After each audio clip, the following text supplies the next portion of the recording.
pinaparami natin ang serbisyong ibinibigay ng PhilHealth, binababaan natin ang payment, ang bayad, kasi kahit papano, yung pasyente, pagka magpapatingin o magpapagaling, ay meron pa rin kontribusyon.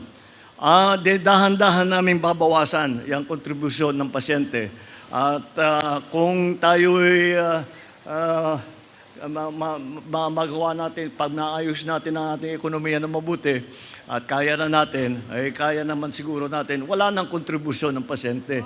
Bigyan na lang natin ng siguro yung kagaya sa ibang lugar na nakikita ko, na nasubukan ko, administrative cost lang. Wala yun, mga 100 piso yun. Tama na yun. Yun lang ang siguro na ibigay nila. Yun lang, that is the aspiration. At the moment, yung sistema natin is not sufficient para ating magawa yun. Siyempre, yung pondo, lagi kulang.